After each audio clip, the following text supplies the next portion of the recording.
kunnafoni min bɛ di nanzarakan na o bɛna yɛlɛma aw ye todunkan na a bɛna lase aw ma seeru sila maraka faama fɛ sabula kunnafoni sɔrɔbaliya o ye kunnasiri ye. Maraka faama ka journal banbara bɛna lase aw ma ka sababu ɲuman kɛ malizoom.net ye. Maraka faama i bisimila bi kunnafoniw bɛ cogo di? Bi ye araba ye avril galo tile 24 san 2019 kunnafoni labɛnna fasirijɛkulu ma fɛ a bɛna lase ne Seydou Sila maraka faama fɛ. Morikɛ Tarawele k'ale to suya kɔlɛ la kunnafoni bakurubaw filɛ.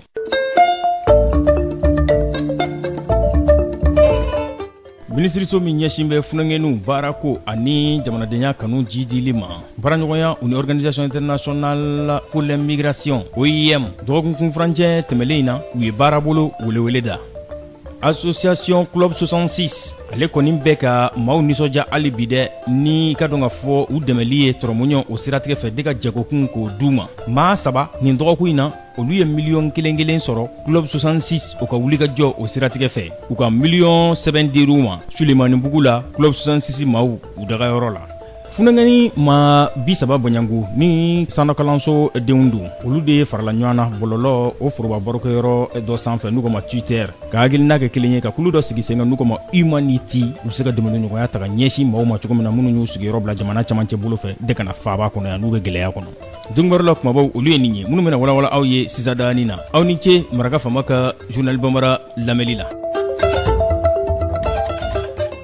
An bɔra ko de fɔ sisan. Minisiriso min ɲɛsin bɛ funangɛniw baarako ani jamanadenya kanu sinsinni ma baaraɲɔgɔnya u ni organisation internationale pour les migrants olu ni ɲɔgɔn cɛ OIM dɔgɔkun kunfurancɛ tɛmɛlen in na u ye baarabolo welewele da n'o ye funangɛni a jɔyɔrɔ bɛ se ka kɛ bɛn ani kelenɲɔgɔnya sabatili la jumɛn ye. Kumaɲɔgɔnya o jidilen ka sabati funangɛniw musow ani denw fɛ Segu mara o kɔnɔna na nin baara dayɛlɛ a kɛra fɛn min ye gouvernorat de Segu o kɔnɔna na maa ka bonya kɔnɔ n'o ye directeur de cabinet région au gouverneur o tɔgɔ la Sine Dambele u ko dɔwɛrɛ tɛ nin baarabolo in nin kɔni ye accord pour la paix et la réconciliation o kɔnɔ ko o yakubayali sira dɔ de taamali ye mun b'a to maaw bɛ se ka fara ɲɔgɔn kan k'o waleya cogo min na ka bɛn ni kelenɲɔgɔnya sinsin an ka jamana kɔnɔna na.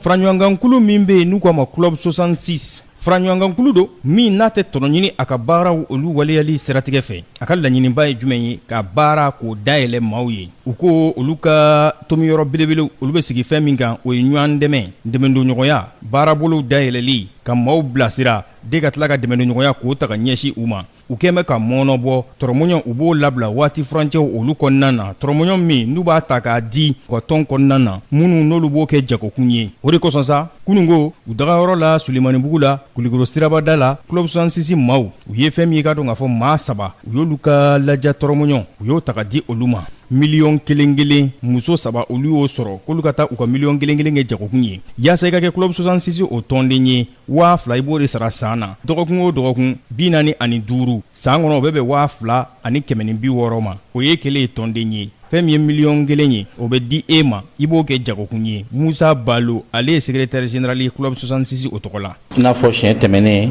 mɔgɔ 3 y'a sɔrɔ n'i y'a jateminɛ numériquement ka bɔ mɔgɔ 5 la ka na mɔgɔ 3 la numériquement i b'a fɔ k'a dɔgɔyara mais anw fɛ a cayara n bɛ segin a kan ka da mun kan ka da kan fɔlɔ o mɔgɔ 5 mɔgɔ 1 pe dɔrɔn de tun ye cotisation ka mérite ye cotisation yi faralen ɲɔgɔn kan o tun bɛ bɛn mɔgɔ 1 dɔrɔn de ma club yɛrɛ de tun bɛ mɔgɔ 4 fara kan donc sisan alhamdulillah faamuyaw bɛ ka kɛ cotisation bɛ ka yɛlɛ cotisation nana se fɔ mɔgɔ 2 ani dɔɔni ma donc an b'a dafa a kɛ mɔgɔ 3 ye k'a yira k'a fɔ halisa n'i bɛ den dege taama na wagati dɔ f'i ka kariya k'i bolo bɔ a kɔrɔ de a ka se ka taama n'a yɛrɛ o de kama an bɛ k'a fɔ mɔgɔ ye k'a fɔ an bɛ ka wasa parce que mɔgɔ bɛ ka na cotisation bɛ ka yɛlɛ fɛn belebele wɛrɛw de bɛ kɔfɛ min bɛ bɛɛ lajɛlen concerné n'o ye an ka denmisɛnninw ka baarako ye an kɛlen don k'an inscrit o logique de kɔnɔna la ni ka denmisɛnninw bɔ carré kɔnɔ sigi la k'u bɔ tewuli la o de kama an kɛlen don ka programme ba dayɛlɛ n'o ye denmisɛnninw ka recrutement ye ka na k'u utiliser comme agent de terrain u bɛ contrat CDI on a l'intention de jusqu'à 200 000 personnes 200 000 jeunes projet bɛ expliquer o formation bɛ k'u kunna a dabɔra de walasa bɛɛ ka se ka dɔ sɔrɔ bɛɛ ka se ka nafa sɔrɔ fɛn in na bibi na baara ko ka gɛlɛn jamana in kɔnɔ or an ɲɛ bɛ fɛn caman na an ɲɛ bɛ gɛlɛya caman na lielen bɛ barantanya de la n y'a mɛn attaque dɔ kɛra an fɛ dɔ ka fɛn sonyɛna an fɛ a bɛɛ ye barantanya de sinon baara bɛ mɔgɔ la i t'i yɛrɛ bila ko ninnu na donc an ka ɲɔgɔn dɛmɛ a y'a ka denmisɛnw minnu bɛ yen a y'u bila ka na u kana an kana u dege nin baara in taabolo la u ka contrat signé u ka se ka dɔɔnin sɔrɔ ka kɛ jigiya ye u yɛrɛ ma Fuseni Laiko Etrawole ale kunafoni ɲanabɔba ye club 66 o kɔnɔna na a ye farankan kɛ. A tɛ di mɔgɔ si ma ko moto tɛ n bolo n ka taa moto kura san n'a ye walima ko n bɛ taa n cɛ ka nasɔngɔ dafa n'a ye walima an bɛ basi bila bi ka taa yɛlɛma makɔrɔni ni sɛ la miliyɔn 1 tɛ di o kama. A diku mɔgɔw ma mɔgɔw ka baara de kɛ n'a ye parce que aw bɛ ɲinɛ min kɔ sini walima sinikɛnɛ madame Guino ale ye an ka service judiciaire o ɲɛmɔgɔ ye a bɛ tila ka taa aw bɛɛ ka so kelen kelen ka taa enquête de moralité kɛ n'aw ka chèque dira aw ma kalo 2 kalo 3 kɔfɛ an bɛ tila ka taa vérifier miliyɔn 1 min dir'i ma i ye mun de kɛ n'a ye n'an taara sɔrɔ e y'i ta don sɛ ni makɔrɔni na ayiwa i ni ɲangini min ka kan o bɛ da i kan c'est tout simplement dire que k'a fɔ wari min bɛ di a bɛ di mɔgɔw k'u yɛrɛ dɛmɛ n'a ye parce que club 66 sigira ni o hakilina de ye baara tɛ minnu bolo u ka bɔ baarantanya la a bɛ minnu yɛrɛ fana bolo ni miliyɔn 1 dir'i ma e ye jagokɛla ye miliyɔn 1 farala i ka jagokɛ wari kan a bɛ se ka belebeleba ɲɛ i ye tuguni. Duwa Aminata Musa Wologem ka bɔ Sikɔrɔni ale ye gardien dumantigi dɔ ye a y'a ka nisɔndiya dangɛnɛmaya. A diyara n ye kojugu i ye club 66 mɔgɔw fo 1 million di a diyara n ye ko in tɛ kulonkɛ ye a daminɛ ne yɛrɛ tun ma da la ne bɛ fɛ ka commerce kɔni. Maa fila wɛrɛ minnu n'olu ye miliyɔn 1 sɔrɔ o ye Job Zenebu ye ale bɛ bɔ Kalabankoro ani Kulibali Umu ale bɛ bɔ Jelibugu la.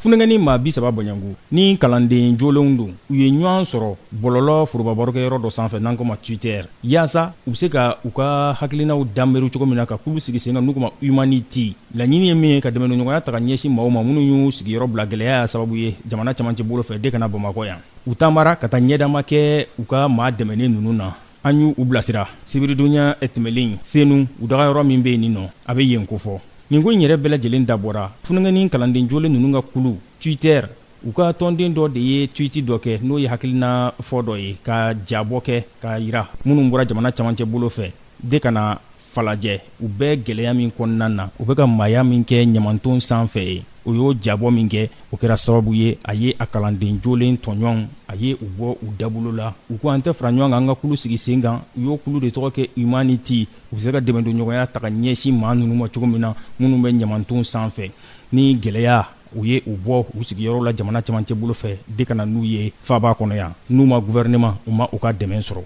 Modibo Sheikh Dambele ale ye funengini ninnu ka kulu humanité ale y'o maa dɔ ye a bɛ ɲɛfɔli k'an ye. An ka groupe tɔgɔ humanity an ye ɲɔgɔn lasɔrɔ réseau social dɔ kan n'a bɛ fɔ o ma ko Twitter donc an terimuso dɔ ale de delila ka taa falajɛ a y'a kuma mɛn ko an balima dɔw bɔra centre yan fan fɛ ko olu bɛ garabali la ɲamanton na donc ale taara a ye photo ta a y'a bila Twitter kan an y'a ye mɔgɔ si ma da la ko Bamakɔ ko mɔgɔ bɛ se ka balo ɲamanton sanfɛ ko cogo di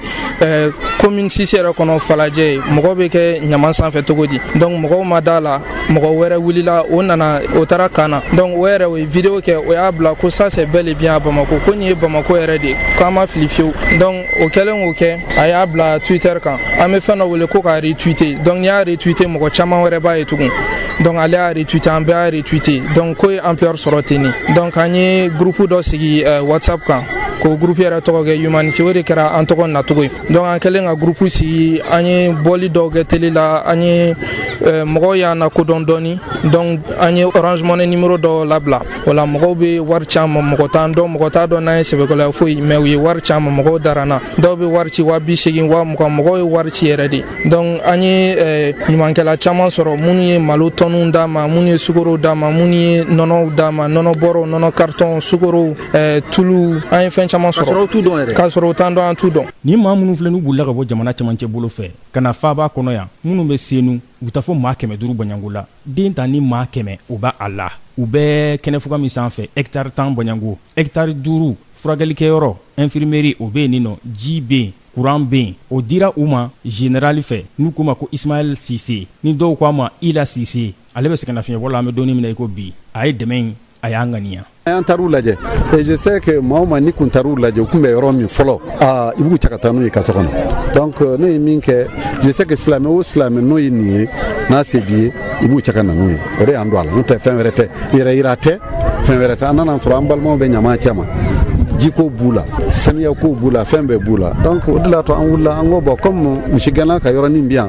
misigɛnna nana n'u ye ka n'u bila u ka yɔrɔ la parce que n'i ka surun u ka milieu yɛrɛ la hectare 10 de don 5 bɛ sanfɛla in na misiri ni fɛnw b'o kɔnɔ 5 bɛ dugumala in na o filɛ nin yɔrɔ min maa o maa n'i ye ninnu ye u ka kɛ ni dɛmɛ ye. an b'a ye k'a fɔ mɔgɔ caman bɛ yen a se b'olu ye ka ni ɲɔgɔnna kɛ nka olu ma se k'a kɛ nka n'a fɔra k'e ka kuma mɔgɔw ye sa i bɛ mun f'u ye ninnu bɛ gɛlɛya kɔnɔ dɛ. u kun bɛ gɛlɛya kɔnɔ bi kɔni bi ka fisa maa minnu i bɛ ka minnu fɔ u caman kɛ koyi caman ye caman kɛ walayi ne bɛ barika da bɛɛ de wa n tɛ maa si jalaki k'a fɔ k'i ma fɛn kɛ je me suis dit que n'i m'a kɛ bi peut-être sini i b'a kɛ mɔgɔw bɛna koyi mɔgɔw bɛna fi sabilila mɔgɔ caman nana n tɛ se k'u tɔgɔ fɔ u ka ca mais n y'a daminɛ n'an musow de aw musow ye an musow ye fɛn min kɛ barikaba u ye fɛnba de kɛ nin ye taar'u ka armoires vide k'u ka finiw ta ka n'a di k'u cɛw ka finiw ta ka n'a di ka taa samaraw ta ka n'a di denmisɛnninw ma n'u ka finiw donc u ye caman kɛ n ka laɲini y'o dɔrɔn de ala k'an dɛmɛ yanni samiyɛ yɛrɛ ka don kosɛbɛ solution ka kɛ u ka se ka sigi u ka yɔrɔ la sécurité kɔnɔna la lakani kɔnɔna la parce que hali bi kabi ogosagu tɛmɛna hali bi mɔgɔw bɛ ka faga dɛ mɔgɔw bɛ boli la hali su in na mɔgɔw bɛ na ni maa minnu filɛ n'u bɔra jamana cɛmancɛ bolo fɛ balawu y'a sababu ye ka na n'u dɛmɛ ɲɔgɔn bɛ ka ɲɛsin u ma senu u ye foli ni tanni ta ka ɲɛsin nin dɛmɛ ninnu ma. tɔgɔ amadu bugu mɔti dugu jumɛn. saya la tɔgɔ saya jalube n ko mɔgɔ nana 30 mètres la a taara k'a lajɛ a y'a sɔrɔ sisi bɛ du mɔgɔ bɛ. ne tɔgɔ amadu jallo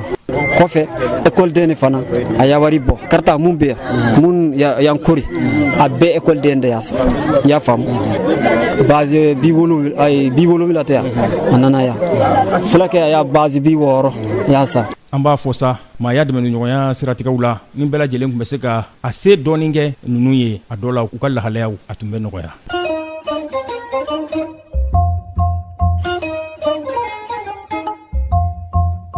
maa tan sigiyɔrɔma caaman dɔgɔtɔrɔlakaw la ani infirmiyew kɔngo jamana o kɔnɔna na olu taamara kunungo lakanabaliya k'a sababu kɛ o ye butonbo o kɔnɔna na ni ale yɛrɛ ni ebolabana kɛn bɛ ka digi kɛ maaw la yen république démocratique du congo ale kaɲagaɲan fan fɛ ni ne bɛ dansigi bi laseliw la min labɛnna fasirijɛkulu maaw fɛ ka lase a balimakɛ seyidu sila maraka faama fɛ morikɛ tarawele ale tun bɛ suya kɔlɛ la ni ala man ka jɔnya jɔn na sini an na ɲɔgɔn sɔrɔ yan kunnafoni kuraw k'olu lase aw ma yan'o cɛ n'a b'a fɛ ka segin maraka faama ka journal bamara la a bɛ taa malizoom.net ale sanfɛ www.malizoom.net bɔlɔlɔ kunnafoni disira don an n'a maraka faama ka journal bambara ka kunnafoni jatara ka laselibaw an n'a bɛɛ lajɛlen ye mun tora ne o ye k'aw fo ka wale ɲuman dɔn k'a fɔ aw ye ko k'an bɛn sini ni ala subahana wa taala n'a jɛna n'a ye. maraka faama ka bi journal bambara lasera aw ma k'a sababu ɲuman kɛ malizoom.net ye.